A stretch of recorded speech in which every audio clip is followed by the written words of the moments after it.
Everyone here? Honourable Lady of the Chair, the first shining Belger, moon of my nights, sun of my days, so bright we actually don't need lights today, nor do we need any heating. Oh, she's hot. Novel members of the government, commoners of the opposition, distinguished members of the jury, ladies and gentlemen, good, afternoon. Before we start, I must apologize. For today you all came here for a debate that will not happen. For what is a debate, if not a verbal fight in which you, ladies and gentlemen, would be collateral damage falling on one side or the other. But today we are not gathered here to fight. We will not be NATO, but rather the Red Cross. Today we, members of the government, are here to accomplish our duty of helping those who fell off the righteous way of reason.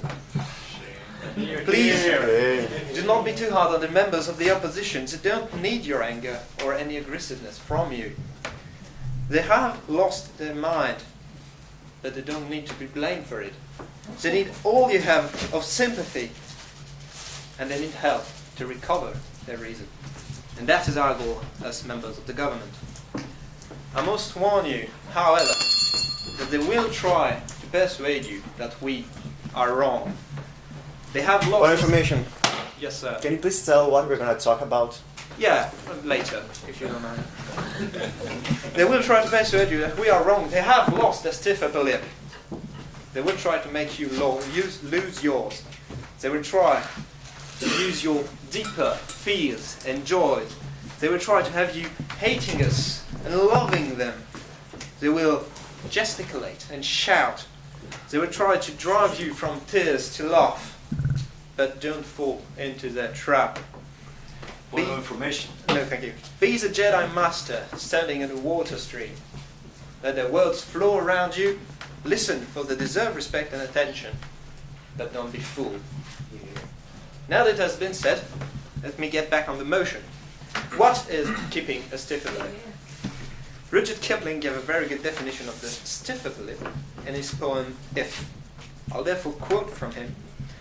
If you can keep your head when all about you are losing theirs and blaming it on you, if you can trust yourself when all men doubt you, but make allowance for the doubting too, if you can wait and not be tired by waiting, or be lied about, don't deal in lies, or being hated, don't give way to hating, and yet don't look too good nor talk too wise, if you can talk with crowds and keep your virtue, or walk with kings, nor lose the common touch, if neither foes nor loving friends can hurt you, if all men count with you, but none too much, if you can fill the unforgiving minute with 60 seconds worth of distant run, yours is the earth and everything that's in it.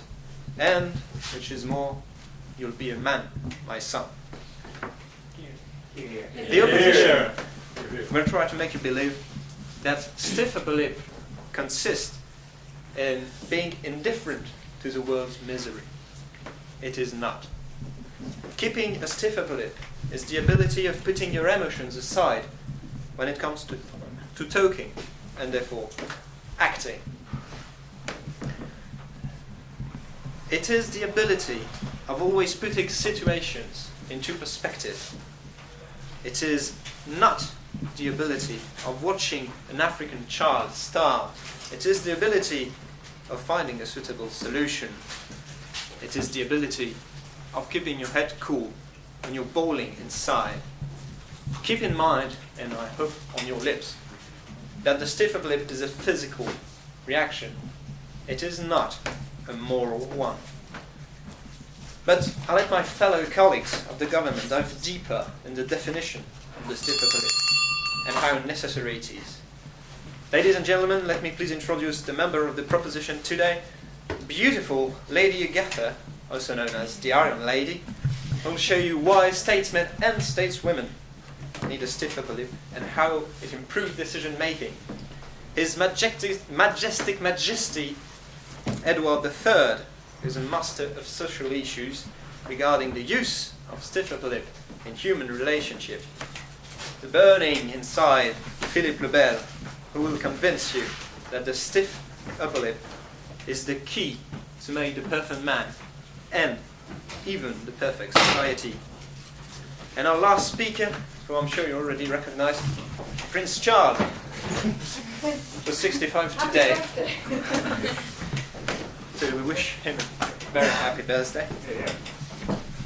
Ladies and gentlemen, I must insist, the opposition will try to make you think that we are cold-hearted. We are not. We just know how to put emotions aside to be most effective. Thank you for your time and attention, and pass the motion. If not for us, do it for them. They really need your help.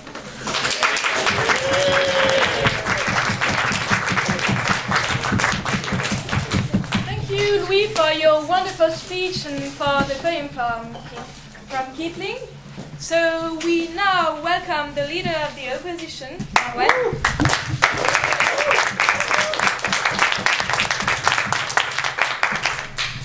Yeah. Dear Chairman, stunning bad girl, uptight members of the proposition, spontaneous members of the opposition, eminent and distinguished members of the jury, ladies and gentlemen, good afternoon. Good job there, Louis. You had a passionate speech and good job talking about that bad girl. Your lip was a little bit trembling. Maybe Of course, we're going to use emotion to persuade this audience. I think you did too. I did some research. The expression "keep a stiff upper lip" is symbolic of the British, especially the students who went to public school during the Empire, the Victorian era, to be more specific. Do you know when Queen Victoria died? In 1901. Since then, the society has evolved, the school system has evolved, and here we are in 2013, and it's not frowned upon anymore to be spontaneous. So why, dear members of the proposition, do you want to deprive us from that right? Shame. Is it because you want to hide your weaknesses? Why bother? We're going to find them out anyways. Is it because you gentlemen from the proposition think you are too manly to show your emotions, to cry? But again, let me reassure you, we're in 2013 and it's okay for you to let it all out. Not only is it not frowned upon to be spontaneous anymore, it is better than keeping a stiff upper lip. Whether I'm talking about seduction, family life, or even politics. Let us all imagine one of the gentlemen right here seeing a beautiful, attractive woman on the street. What is he going to do? Well, the stiff upper lip gives him two options, I think. First option, he doesn't know what to say. He doesn't know how to react. What am I going to say? Am I going to be too straightforward? Am I going to scare her? That's not proper manners. And of course, how can I kiss her with this stiff lip? And bam, the girl is gone. Second option, he walks up to the girl and the lady has the pleasure to meet a wall. Today, it's all about spontaneity, ladies and gentlemen. Even politicians are aware of that. People want to be ruled by people who are sympathetic, who have feelings, who are close to them. Last week, I watched a documentary. Don't you think that lead to a state that is led by only popular leaders but not competent leaders? Can you repeat this? Don't you think that this proposition you just made leads us to a state ruled by only popular leaders but not competent and effective leaders? Do you think when you are close to the people, you're not competent? Like, why? Why not? Of course, I want to be led by someone who is close to me. So last week I was watching a documentary about Nicolas Sarkozy and about his 2012 campaign. And 1.5 million other people watched that documentary and watched the former president of France saying how much he loves his beautiful girl, Julia, how much he finds his wife attractive, blah, blah, blah. And at least, no, thank you. At least one half of the people who watched that documentary thought at the end that he was sympathetic, that he was not that bad after all. That's it. Please remember that this fact, people don't like stoic, emotionless individuals. So please, if you want to be stoic, emotionless individuals, please do. You're free, but do not convince this audience that is the nice thing to do. Yeah. Instead of that, let us convince you that taking a stiff upper lip is absolutely useless, counterproductive, and dangerous. First of all, Cyril, our Lebanese activist, will show you that without emotions, without letting it all out, you can't stand up for your rights. If you want to go back to aristocracy and keep a stiff upper lip, well, go back then. Goodbye democracy, goodbye everything. Forget, go back to dictatorship, oppression. But that's okay as long as people don't see your emotions. You're okay, right? Maybe you care about your mental health, your physical health. So we brought Miriam, our therapist slash doctor, who was really shocked when she heard the motion. Self-restraint in the expression of emotions? Are you crazy? You don't realize how dangerous that is for you, and she's going to show you. As for Elena, she's an artist. You know those weird people who show their emotions by doing amazing stuff? Have you heard of them? Well, if people listen to you, there would be no art. Last but not least, Pedro is going to come up here and try to see if you change your mind, dear members of the government. He's going to demolish your arguments, and we're going to see if your upper lip is still stiff. Thank you.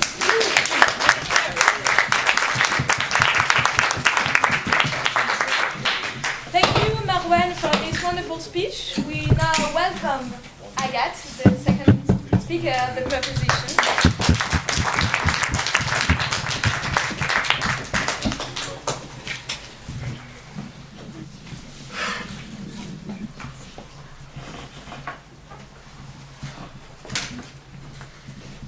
Honorable Chair, ravishing Belgian, honorable members of the jury, members of the opposition, fellow members of the proposition, ladies and gentlemen, good afternoon.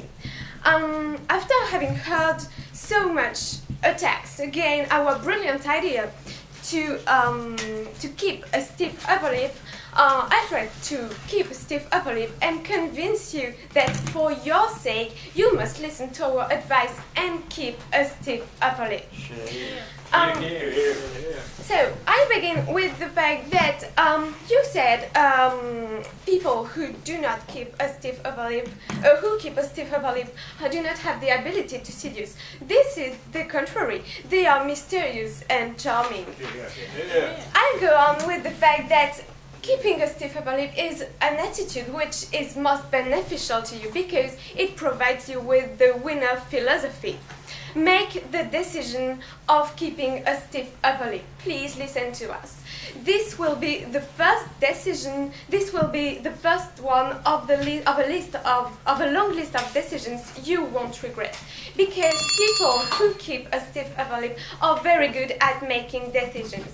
They do not talk too much. They are concentrated on what they do. They observe, they examine the situation, they anticipate, and they do their job properly. They are accurate, and this leads them to most profitable decisions. This is very important in your career. Professionally speaking, your boss is satisfied with what you do. I'll go on with a second idea. Can you imagine an enthusiastic and extrovert James Bond? Just impossible, because he would be dead at the end of the first movie. He would just be an unpopular loser, and you won't even know his name because everyone would have forgotten him. There is also the idea of Napoleon, who must be in his grave envying Wellington, who kept a stiff upper lip during the Battle of Waterloo, which led up to the end of Napoleon and the Empire. Napoleon, who must be envying this British phlegma. Not keeping a stiff upper lip leads you to regrets. It can just spoil your life. Discretion is an asset. One information. Yes. Do you just regret what you did? Don't you regret what you didn't do? You regret what? How to say it?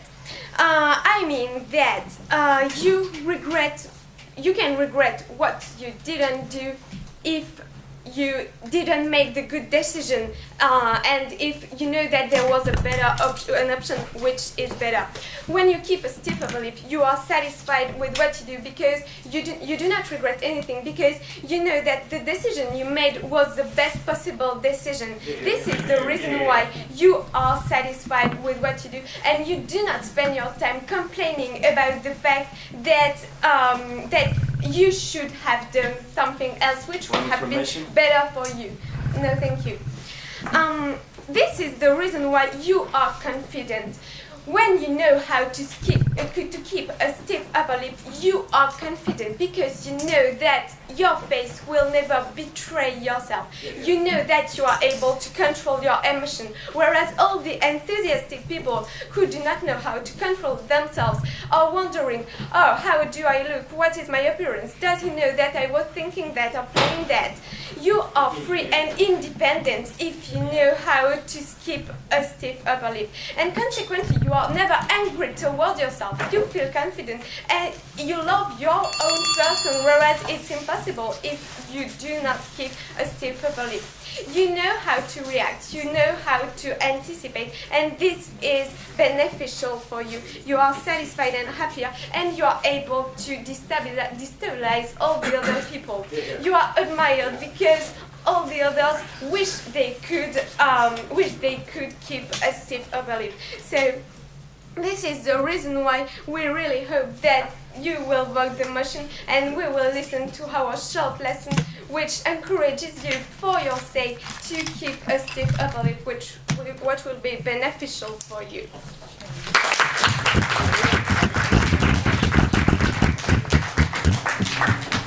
Thank you, Agathe, for your inspiring speech. We now welcome Cyril, the second speaker for the opposition.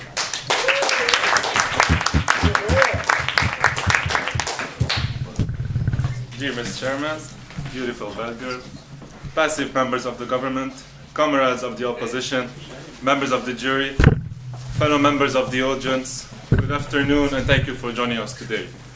First of all, Agathe, thank you for this beautiful speech. I couldn't help but wonder, how do you make decisions in a relationship? How do you take fun decisions? How do you have fun in life? How do you live like a human being?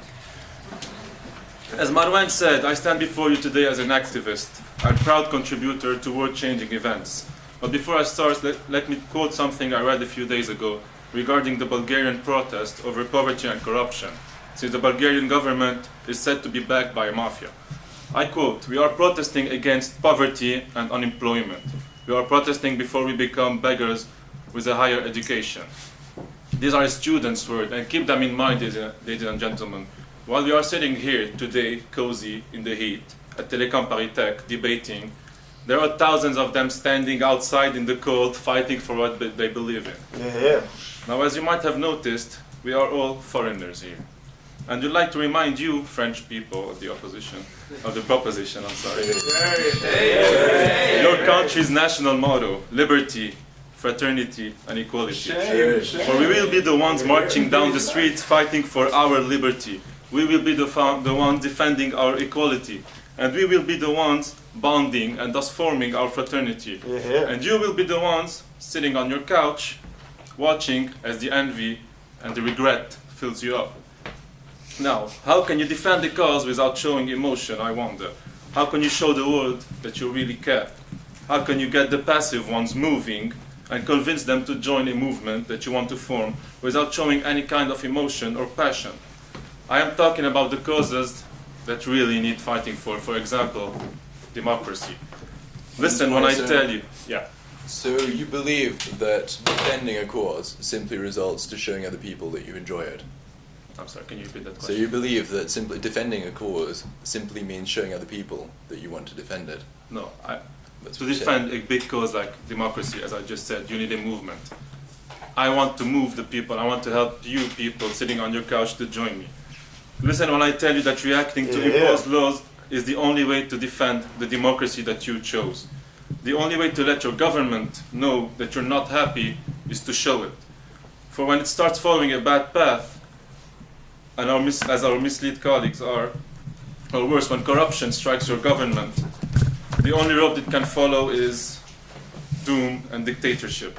Listen when I tell you that you will be fooled by your governments and it will be too late for us to go back.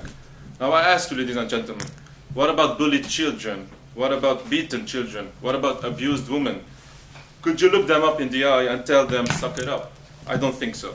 Let's not forget all kinds of causes that needed movements. Movement to stop racism, discrimination, and all of this movement that defended equality.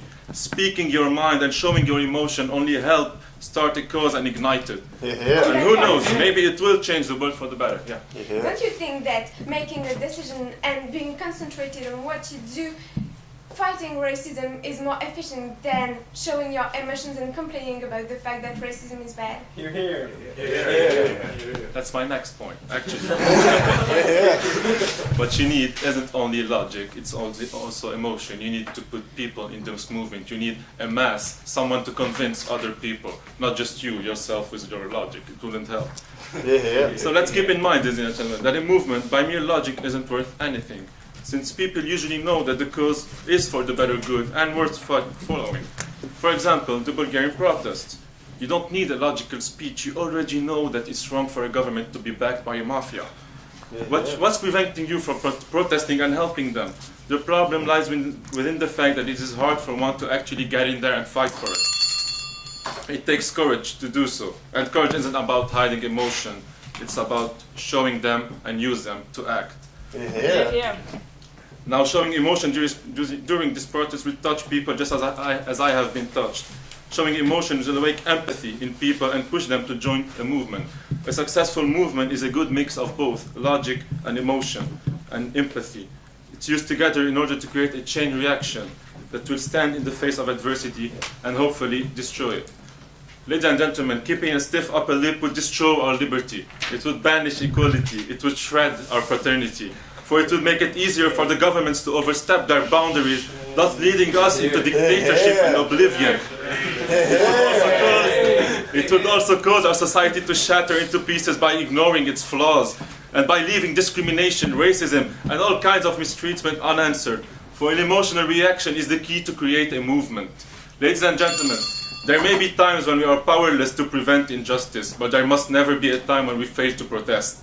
Let your emotions out and your voices be heard. Neglect this motion. And as a great man once said, get up, stand up for your rights. Thank you.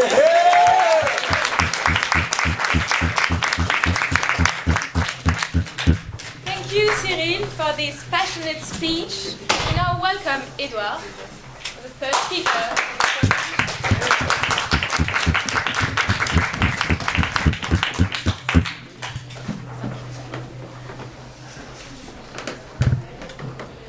Honorable Chair, distinguished members of the jury, ravishing bell girls, well-meaning members of the opposition, distinguished members of the proposition, apathic audience, I bid you a good day. Allow me first to introduce myself. My name is Edward III of Plantagenet, King of England, Lord of Ireland, and legitimate heir to the Kingdom of France. First, a few words about myself. I conquered no less than half of France, captured the lousy, emotional king Jean at Poitiers, defeated those damn Scotsmen, who are finding time to make England the greatest industrial power of its time. What you all want to know is, how did I do it? Well, you may have guessed it, by keeping a stiff upper lip all the time, in all circumstances. Take a look at the Battle of Crécy. I mean, we were outnumbered, we were hungry, we were weary, but our archers stood stoic like rocks, wasting to speed death at the French until the last minute were to harm them the most. Our troops, though lacking in numbers, are organized, disciplined, and most importantly, resilient. At the same time, the froggies went all emotional, went all hail to the king, and went all let's be brave and be stupid at the same time just because they feel like it. What did they get? What did they get, the emotional French? They got a humiliating defeat on their own ground and their nobility decimated. What did I get? No less than a Shakespeare tragedy written in my name. That's it. If you are the greatest writers that ever walked this earth to write about you, and if you want to quit being international losers, you need serious attitude adjustments. You talked about leading men to the protection of equality, of liberty, of the nation, of the spirit. Well, I'm telling you, sir, leader of men or powerful men, they are not vaguely emotional groundlings that keeps bragging about their emotions, that keep bragging about how they feel. They are efficient men who can achieve victory, because only victory comes in the end. No, thank you. What I'm going to demonstrate today is that you must not only keep a stiff upper lip when facing adversity, you must also do so when you triumph or when you experience sheer joy. That is true for two main reasons. First, it's good for your manners. It's socially more pleasant for everybody. Secondly, because it's a lack of countenance will always lead to the end of your triumph. First, if you don't contain yourself when you win or when you succeed in your endeavors, you will definitely trigger resentment around you. Do you remember, back in the old days of the prépa, on the day of the results, there would always be this one guy who got leaks, and who wouldn't stop bragging about it. I mean, well, in one afternoon he would lose all his friends, and since the opposition keeps mentioning it, he would lose all opportunity to get some with the girls. Same thing is true about love. Nothing is more annoying than a young lad, hopelessly love-struck, who goes on and on about what a fairy tale he's living with his girlfriend. I mean, it doesn't matter if you try to change the subject, he will always come back to it. So at first, don't mind me, at first it's cute. But then, after a few days, you just want to close the door when you see him coming towards your elevator. Yes, please.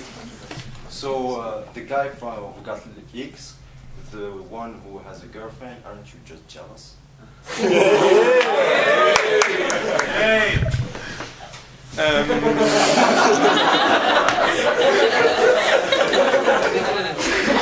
I do think, not jealous of annoying people anyway. Take the example, my dear sir, of Ted Mosby. Ted Mosby, when he has a girlfriend, he keeps being, as you describe it, all shining and new and happy, and keeps telling everybody about how his love is. And it always ends up with Ted Mosby. He always ends up heartbroken. His girlfriend leaves you. Why? The stoic Barney Stinson get laid all the time. So it doesn't lead to less girlfriends. It leads to more girlfriends, sir. Secondly, if you don't keep a stiff upper lip, your joy will quite simply be taken away from you, and catastrophe will befall. The Greeks even have a myth for that. Remember Orpheus and Eurydice? Orpheus gets amazingly lucky. He has one chance to bring back his loved one from hell. One condition, he must not look back at her during the way up. Mind you, it's not a very long way up. It's not half as far as the restaurant here. But here he is, confused by the opposition speeches. He looks back. Perhaps he thought, this bloke Hades and his dog seem like nice fellows. They won't hold me to one tiny look. But no, they hold him to it, and he said hello to a life of sorrow. It was definitely a non-wise investment. I know you may feel disconnected with the Greek world, so let's take another example. Our beloved Downton Abbey. I bet you all love Matthew Crowley and his jaw-dropping couple with Lady Mary, but guess who couldn't keep a stiff upper lip on the way back from the hospital? Matthew Crowley. As a result, he couldn't see that truck, and he died. Opposition, thank you, you've killed Matthew Crowley! You've killed Matthew Crowley, opposition! What the hell did you do? So, as you can see, on all the ones that in triumph lack countenance before catastrophe. So for your sake, and for the sake of your favorite TV shows, your king rises from the dead and commands you to pass this motion. Thank you.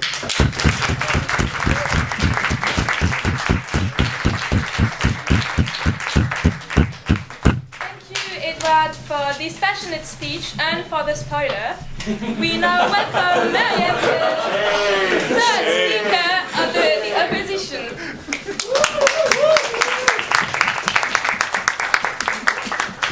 Good afternoon, ladies and gentlemen. Good afternoon, honorable chair, lovely beggar, wise members of the jury, lovely members of the audience, members of the proposition, and dear fellows of the opposition.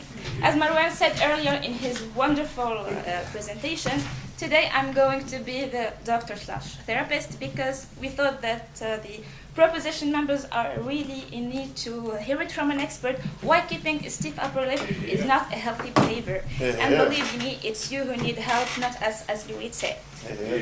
First, I'm going to start with what they taught us in med school about feelings or emotions. Well, feelings emanate from chemicals in your brain and are greatly related to your thoughts, your biology, your environment. They are an important part of you. Did you know, dear members of the proposition, who claim that we need to control your feelings and keep them shut down, that in order to manage your feelings, you need to express them? And trust me on this, I'm a doctor. For example, if you like a person really, really much, and you keep stressed out every time you see her, and you want to talk to that person, wouldn't it be better if you go straight to that person and be open about everything instead of watching out and being stressed out? Thank you. Please let me finish. Agathe said that you will never be angry with yourself if you keep a stiff upper lip. Come on, if you like a boy that really much and never talk to him, wouldn't you be angry with yourself? Come on. Plus,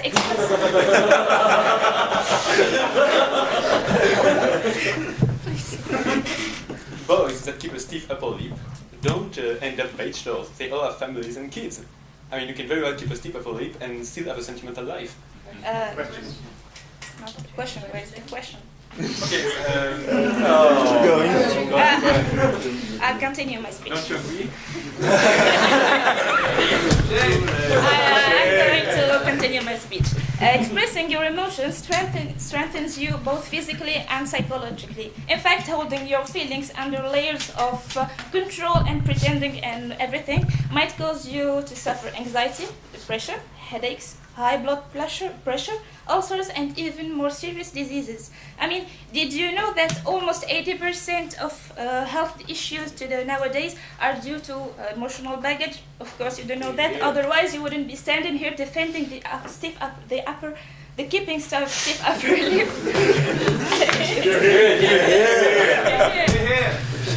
So, sharing your feelings with someone can reduce and even eliminate such symptoms, and trust me, it works. I know you can tell me that you can cure this thing with medications and everything, but a normal person would choose to talk about a problem rather than depending on medication. The aim of talking about your feelings is to let it all out, so you don't feel that weight on your chest anymore, and you start feeling better because you talked about it. And also, if you keep everything for yourself, you'll simply start sailing into the dark sea of depression, and God knows what comes next. Maybe suicide. Thank you. No, thank you. Another point I would like to mention is that expressing feelings is also a key element to a healthy couple life and a relationship. And please, Edward, when you talked about Barney, it's not a relationship that he has, it's a one-night stand.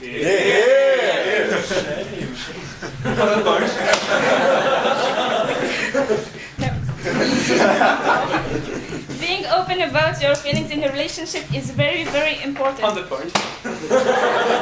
Let me finish. In a couple's life, everything is about sharing. It also includes sharing your feelings with your partner. Then each one will know how the other feels and how the other thinks.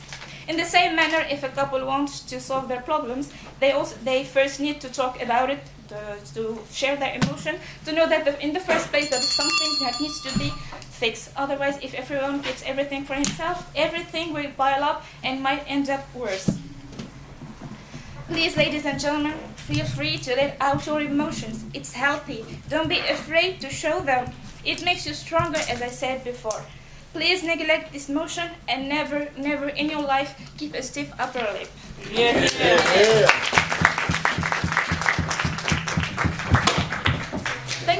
time for this education speech. We now welcome Philip, the fourth speaker from the proposition.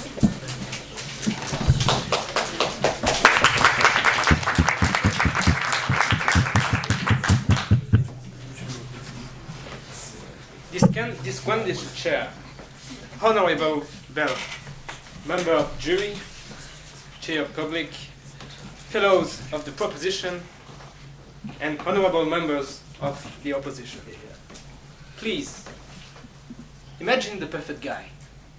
Well, I know you all think about Nathan, but please be Well, how is he? He's nice, he's friendly, he's sociable. He's the guy you can stay with. He's the guy you want to stay with. And he's the guy you can talk to and say whatever you want. And he would advise you and knows what you have to say, what you should say, and what you should not say. Well, this guy has a stiff upper lip. He knows when he has to tell you something and when he should not. Do you really want a friend that tells you, okay, shut up, it's a bad idea, suck it up? I don't think so. We all want someone who can and who can speak with. And this guy is effective. For information. Yes. So you don't need to take an operative. The perfect man does, so he can comfort you. Well, it's not. But the question is, so you, the person who is in relationship with the perfect man, that person needs to show her emotions to him. So the person is stimulated to show her emotions. The woman. Well, I didn't talk of a woman, but of someone.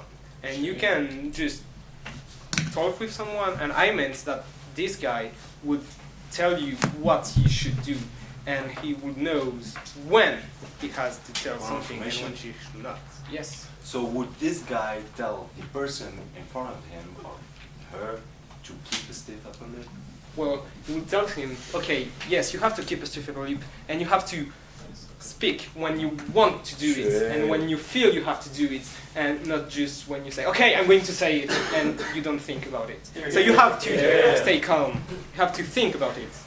And as we said, this is how you can be sociable and how you can build perfect society. How you can build a perfect man. Because we all need this guy, this little Jiminy Cricket who can help us. This little thing who tells us what we have to do. And we can build this way, a perfect guy, and then a perfect society. When, well, we can riot. We can say what we want. We can stay in democracy. Because we know when we have to say something. We know what we have to tell. But we don't just do it because we want to do it and because we don't think about it. This is this perfect society. So who would be this perfect guy? Who would be this guy? No, thank you. What would be such a society? A society where doctors tell you that, well, you don't have to take medicines. And, well, the doctor tells you, okay, you have to say everything. And you don't have to keep a stiff upper lip. It's a bad idea. I don't think your doctors tell you that. Mine does not. Such a guy was Gandhi. He knew what to say and when to say it. And, well, I think that he was fighting for democracy and that he wanted to build a good society, a perfect society. But he did not just express everything. He knew how to say it. He knew how to stay calm. And he knew when he had to talk and when he wouldn't have been nice to talk. So yes, we can protest. Yes, we can protest when and keep a stiff upper lip because we know when we have to speak and we know what we have to do. We can build such a world keeping a stiff upper lip, and we must keep a stiff upper lip to build such a world. This is how we must do. This is how we have to do, and not stay stoic and don't have any emotion or nothing, because we have emotion, but keeping a stiff upper lip is not about hiding them. It's knowing when you have to say them, knowing when you have to speak, and doing it well. Thank you.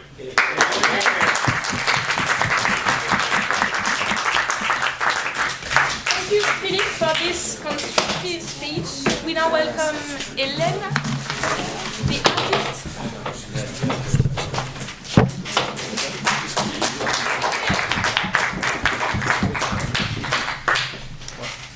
Honorable Chair, delightful Belger, wise jury, very self-controlled members of the proposition, and dear members of the opposition, and dear audience, good afternoon.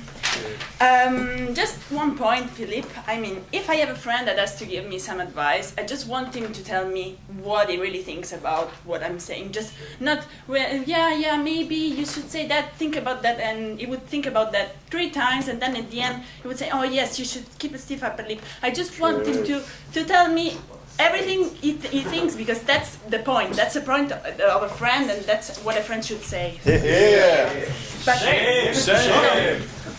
But let me present myself. I'm a polyedric artist who devoted his life to the highest intellectual activity of human being, of mankind. And art is one of the things that distinguish us from the rest of animate and inanimate things in this world. And as such, I've learned and I've studied the behavior of men. And I can tell you one thing for sure. Men are different than robots. Robots are the things that always make the best possible decision and are very self-controlled, and they don't have any emotions. While men, yes, robots don't take a decision; they just react to something. Yes, okay, but so, well, what's the point of saying that robots are not like humans? Because it's not the same thing at all, and we don't. A robot can keep a stiff upper lip, don't you think so? I mean, a robot always keeps a stiff upper lip. Yes, because mathematically. Yeah, okay. But yes, okay. So yeah, I mean, but humans have emotion and they have to express them, and that's what makes us human, and that's what. I mean, would we want to really be like robots? I mean, for example, you go on the street and you meet a man that's crying on the street.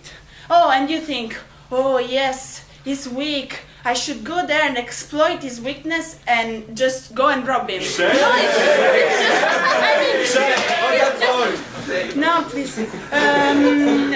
It's just showing his emotion, and I would just go there and help him, not think about the fact that he's showing his weakness and that he's not keeping a stiff upper lip. So, I mean, and why would all these gestures, crying and laughing and jumping for joy, are globally recognized all over the world? If I go to Japan and people don't speak my language, they would understand me. Why I would know what I'm thinking when I'm crying and when I'm laughing. And that's just because these are actions that are innate in the human nature and that are normal for humans and that humans should do, I mean. And we, as humans, are so lucky to have this kind of mean of communication with other people, so it would be just a pity not to exploit this kind of communication with other people. So that... no, thank you. And what would differentiate us? I mean, all of us among people. What would differentiate us if it was not our reaction to things, our reaction to events, and our emotions?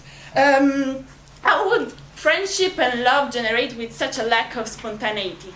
And our emotions and reactions are the things that people hate or like about us. Acting this way, we could not always put a filter on our emotion and not showing ourselves to other people. Acting this way, we could not even let other people understand how we truly feel about them. It would be like putting a huge wall between people, and this could not lead to a normal relationship with another person, and this could also mean a missed opportunity to have a deep connection with another person. And then, as an artist, I must tell you that if you really want me to lose my job, yes, then we should all keep a stiff upper lip. Do you think a good actor should not show his emotions? Or you go to one of those big theaters. You go on one of those big theaters. You're watching a comedy, and then nobody laughs. The most absolute silence ever. Shh, because no, I shouldn't laugh at that because it wouldn't be appropriate, and I should just keep a stiff upper lip. Yes, I mean that's just not normal. And all those kind of improvisations like acting, dancing, or a rap battle, do you think that in that moment you should just, think about, yes, that's my feeling, but what I should say, yes, what I should answer to that guy, no, I think I should think twice. So please, I urge you to reject emotion because we don't want to live in a glacial robot war, and I really want art to continue to exist.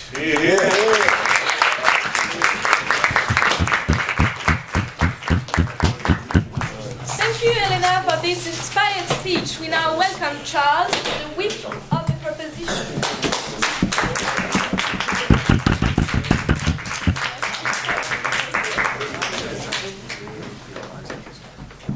Wise jurors, honourable chair, ravishing Belgium, most distinguished guests, fellow members of the government, quivering members of the opposition. I would absolutely love to thank my fellow members of the government for keeping a stiff upper lip during this debate, because your propositions were just laughable. The topic of the debate, quivering members of the opposition, was not having a heart of stone. It was keeping a stiff upper lip, a physical reaction. You depicted us all, especially the artist, from which I was expecting some sort of creativity, as robots. We're not robots, we have emotions, we simply don't express them stupidly. Nothing irritates me more personally. Nothing irritates me more personally than a blonde European girl that goes to Africa and that sends Twitter pictures of pictures of her doing a duck face next to a poor African kid that's dying. You can just go there and help the African kid, and you'll be just fine. You don't need to tell your friends about it. What would I do about the poor man crying in the street? I'd go and comfort him. I wouldn't cry next to him. I wouldn't send a message to all my friends about how horrible I felt and how nice it was of me to do that. Definitely not. So you're putting on stand, ladies and gentlemen. You're putting on stand the face of the crime. You're putting on stand my simple complexion rather than what I am inside. The Bible says the tree will be judged by its fruits, and I'd rather you judge my emotions inside and my actions rather than the ridiculous theatre faces that I'll make. And think of effectiveness. Think of Hamlet. Absolutely loved your references. What if Hamlet had kept a stiff upper lip? Ophelia wouldn't have committed suicide. There wouldn't have been a bloodbath at the end of the play. The kingdom of Denmark would never have been invaded by armies of Poles. And generations of students wouldn't have had to study it. Point of information, sir. Should then the little African boy doesn't show his emotions and keep a stiff upper lip so nobody helps him? The African boy is just dying of hunger. He has got other problems than yelling and crying intoxically around him about how sad he feels. And you, excuse me, I mean the Westerner that is here typically sitting down and explaining to me about how important emotions are. There are people in Africa that are dying of hunger, and I'm sure they've got other problems than just intoxicating their entourage. Thank you. Now, our activist spoke about the use of force. The use of force and how emotion is essential in setting up a revolution, setting up a country. How do you think George Bush acted when he invaded Iraq? Was that not typically an emotional response from the American people? I think it's much more important. Bush convinced the people. The people loved him. But the decision was stupid. Another problem I find with the speeches of the opposition is they seem absolutely obsessed with our love and social lives. Just the fact that you keep mentioning them tells me that you seem to have a problem in these areas. Yes. Don't you think your speech is suffering from a lack of emotions and passion? I merely are meant to defend the stiff upper lip.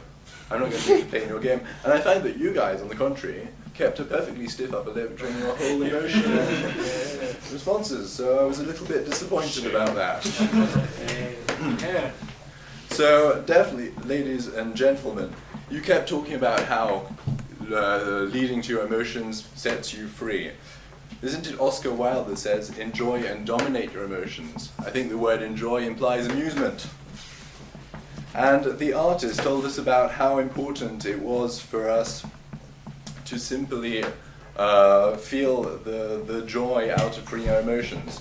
It's Mr. Walpole, whose name is actually given to the British Society of Arts, that says the world is a tragedy to those who feel and a comedy to those who think. So, ladies and gentlemen, I firmly believe that keeping a stiff upper lip is the reasonable stance to be able to build constructively on problems, develop polite, reasonable social relations in which I will listen to other people. I won't simply intoxicate them with my stories. I'll be able to sit down, listen, understand their problems, take a time to understand rather than intoxicating everybody with my life. And therefore, I think it's absolutely fundamental that you keep a stiff upper lip during your social interactions, and that will lead you to more happiness. Because when you're free from your emotions, when you're free from everything that restrains you back, you're able to think and enjoy life. Do you think Hamlet, when he was busy questioning himself about his existence, was really questioning himself about his existence, was really living life up to its fullest? I think it's much more important, ladies and gentlemen, that you simply drop your emotions and live life out of the emotions of others. Thank you.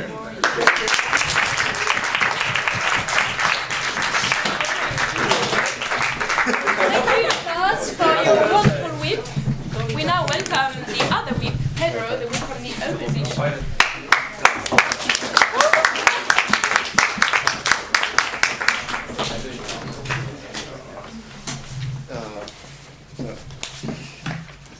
Madam Chairman, Havisham Belgrove, happy members of the opposition, stiff members of the opposition, boring, and gentle members of the audience and jury, thank you very much for coming here today.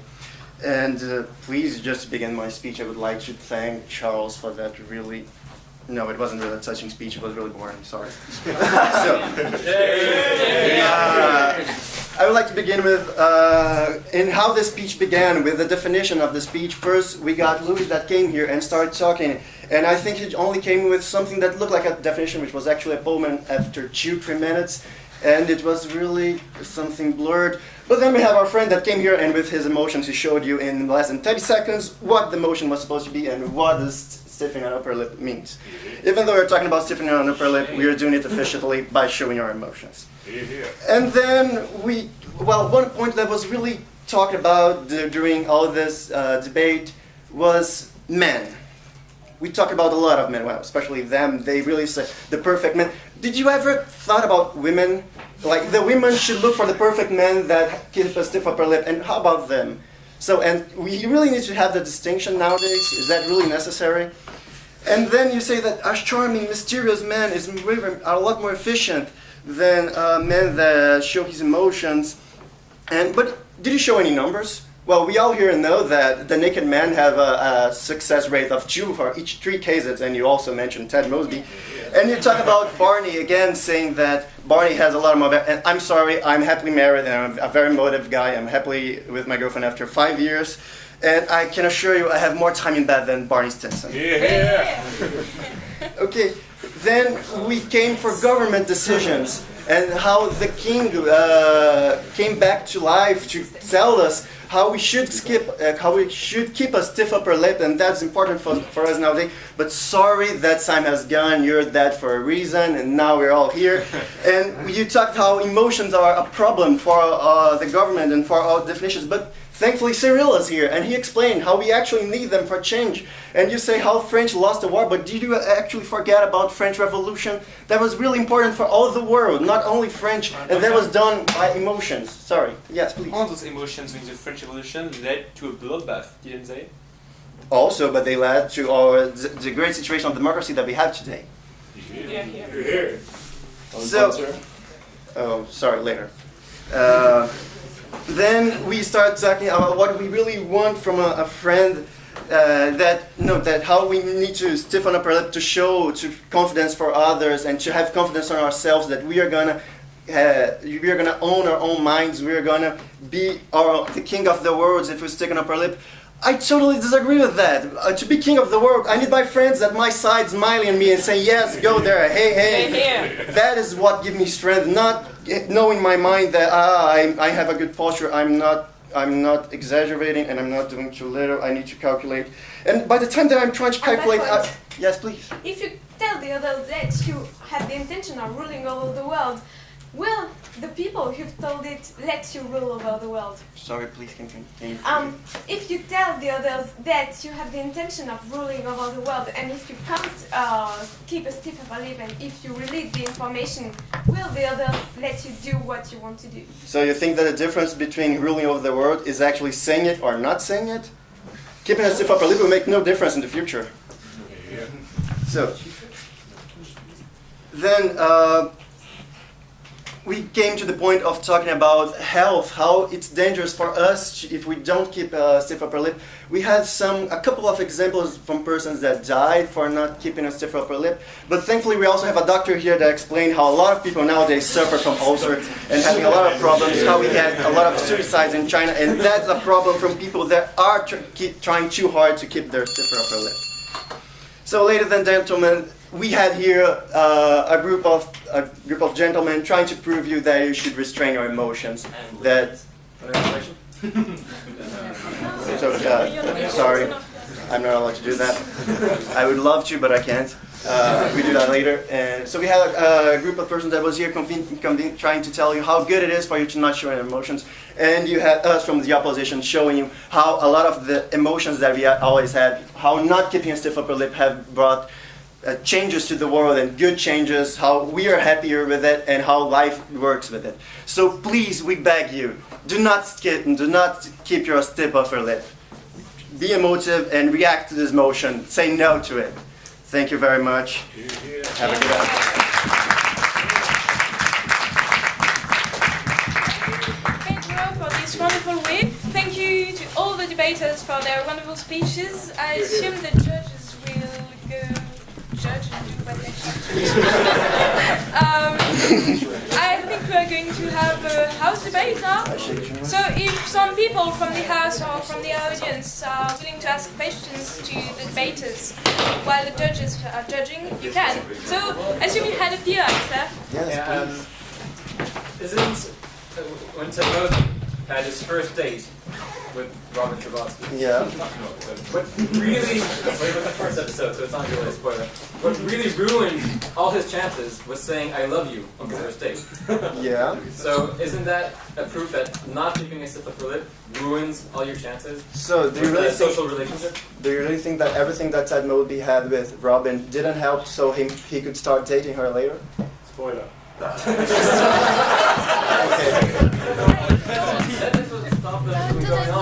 And that takes specifically, but in the future, they kept a really good relationship. He didn't say I love you the next time. Yes. Oh, so, okay. Yeah, but Barney didn't keep a stiff upper lip later when we, at the end, Doesn't he end up with the mother of his children who is not Robin? Yeah, exactly. Yeah. Thank you all for the spoilers. Maybe How I Met and so on. Please. Thank you. The debate is about how I met your mother.